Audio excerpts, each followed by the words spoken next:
Hello all, Saraswati here. இன்னைக்கு நம்ம anaemia பற்றி பார்க்க போகிறோம். நம்ம சுவாசிக்கணும் அப்படின்னா நமக்கு ஆக்சிஜன் தேவை. ஸோ நம்ம ஆர்கன்ஸ், டிஷ்யூஸ் எல்லாத்துக்குமே போதுமான அளவுக்கு ஆக்சிஜன் இருந்தால் தான் அதோட ஃபங்க்ஷன்ஸ் எல்லாமே சரியாக நடக்கும்.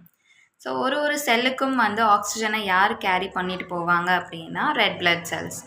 இந்த ரெட் பிளட் செல்ஸ் போதுமான அளவுக்கு நம்மக்கிட்ட இல்லை அப்படின்னா அதுக்கு கண்டிஷனுக்கு பேர் தான் அனீமியா அப்படின்னு சொல்லுவோம். ஸோ இந்த அனீமியா இருக்கிறதுனால நமக்கு எப்போதுமே டயர்டாக இருக்கிற மாதிரி ஃபீலிங் இருக்கும். அண்ட் நம்மளால் ரொம்ப தூரம் நடக்க முடியாது, 2 மாடி கூட ஒழுங்காக ஏற முடியாது, மூச்சு வாங்கும். ஸோ இந்த மாதிரியான சிம்டம்ஸ் எல்லாமே வர ஆரம்பிச்சிடும். அண்ட் ஒழுங்காக பசி கூட எடுக்காது. ஸோ நமக்கு சாப்பாடு பார்த்தாலே சாப்பிட தோணாமல் இந்த மாதிரி சில விஷயங்கள் நமக்கு நடக்கும். இது பெரியவங்களுக்கு தான் இருக்கும் அப்படின்னு பார்த்தா அப்படி கிடையாது. சின்ன பிள்ளைங்களாகட்டும், இல்லை teenagers, adult, elderly people, so எல்லா ஏஜ் குரூப்புக்குமே அனீமியா இப்போது ரொம்ப காமன் ஆகிட்டே இருக்குது. ஸோ இதுக்கு காரணம் என்ன அப்படின்னு பார்த்தா நியூட்ரிஷனல் டெஃபிஷியன்சிஸ். இப்போது ப்ரோட்டீன் நம்ம சாப்பிட்ற சாப்பாடில் நம்ம ரொம்ப கம்மியான அளவில் எடுத்துகிட்டு வரோம், அது ரெகுலராக நம்ம அப்படி தான் எடுத்துகிட்டு வந்துட்டுருக்கோம் அப்படின்னா நமக்கு அனீமியா வரதுக்கு சான்ஸ் இருக்குது. அதே மாதிரி vitamin B6, B12, folic acid இந்த மாதிரி சில நியூட்ரியன்ஸ் கம்மியாக இருக்குது அப்படின்னாலுமே நமக்கு அனீமியா வரதுக்கு சான்ஸ் இருக்குது. அண்ட் முக்கியமாக அயன் டெஃபிஷியன்சி அனீமியா தான் இப்போ எல்லா ஏஜ் குரூப்ஸ்லையுமே ரொம்ப காமனாக இருக்குது. ஸோ நம்ம இந்த நியூட்ரியன்ஸ் எல்லாமே நம்ம பாடி ஒழுங்காக அப்சர்வ் பண்ணிக்கல அப்படின்னாலும் வரலாம். அப்படி இல்லைனா நம்ம தேவையான அளவுக்கு எடுத்துக்கல அப்படின்னாலும் இந்த அனீமியா வரும். அல்லது ப்ரெக்னென்சி விமென்லலாம் அவங்க பிளட் வால்யூம் எக்ஸ்பேண்ட் ஆகிறதுனால அனீமியா வரதுக்கு சான்ஸ் இருக்குது. இல்லை வேறு சில கண்டிஷன்னாலேயும் அனீமியா வரதுக்கு வாய்ப்பு இருக்குது.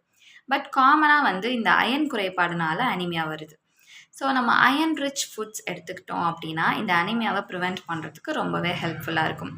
அயன் ரிச் ஃபுட்ஸ் அப்படின்னு சொல்லும்போது chicken liver, lean meat, fish, egg yolk and pulses இந்த மாதிரி ஃபுட்ஸ் எல்லாத்தையுமே நம்ம எடுத்துக்கலாம்.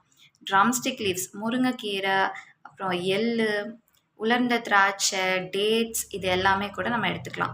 இது எல்லாமே நம்ம நார்மலாக டெய்லி லைஃப்பில் சாப்பிடக்கூடிய சாப்பாடு தான், எதுவுமே வித்தியாசமானது கிடையாது. ஆனால் இதெல்லாம் நம்ம சாப்பிட்றோமா அப்படின்னு பார்த்தா அங்கே தான் ஒரு கேள்வி. நம்ம இதிலேருந்து சில ஃபுட்ஸ்லாம் ரெகுலராக கன்சியூம் பண்ணுறதே கிடையாது. அதனால தான் இப்போது எல்லா ஏஜ் குரூப்புக்குமே ரொம்ப ஃப்ரீக்வெண்ட்டாக இந்த அனிமிக் கண்டிஷன்ஸ் ரொம்ப அதிகமாக இருக்குது. ஸோ இந்த மாதிரி அயன் ரிச் ஃபுட் சாப்பிடும்போது முக்கியமாக நம்ம வைட்டமின் சி ஃபுட்ஸ் எடுத்துக்கிறதும் ரொம்பவே முக்கியம். ஏன் அப்படின்னா நம்ம அயன் நல்லா பெட்டராக அப்சர்வ் ஆகணும் அப்படின்னா நமக்கு இந்த வைட்டமின் சி ஃபுட்ஸ் ஹெல்ப் பண்ணும். ஸோ அயனோட பெட்டர் அப்சார்ப்ஷனுக்கு இந்த வைட்டமின் சி ஃபுட்ஸ் ஹெல்ப் பண்ணும் அப்படின்றதுனால நம்ம எப்போல்லாம் அயன் ஃபுட்ஸ் சாப்பிட்றோமோ அப்போல்லாம் இந்த வைட்டமின் சி ஃபுட்ஸும் சாப்பிட்லாம். ஸோ வைட்டமின் சி அப்படின்னு பார்க்கும்போது சிட்ரஸ் ஃப்ரூட்ஸ்னு சொல்லக்கூடிய இந்த ஆரஞ்ச், லெமன் அண்ட் பெரிய நெல்லிக்காய், கொய்யா இதெல்லாம் நம்ம எடுத்துக்கிறது மூலயமா நம்ம அயன் அப்சார்ப்ஷன் ரொம்பவே நல்லாயிருக்கும். ஸோ நம்ம நார்மலாகவே ஒரு பேலன்ஸ் டயட் ஃபாலோ பண்ணோம் அப்படின்னாலே இந்த மாதிரி கண்டிஷன்ஸ் எதுவுமே நமக்கு வராது. ஸோ பேலன்ஸ் டயட் ஃபாலோ பண்ணலாம். தேங்க்யூ.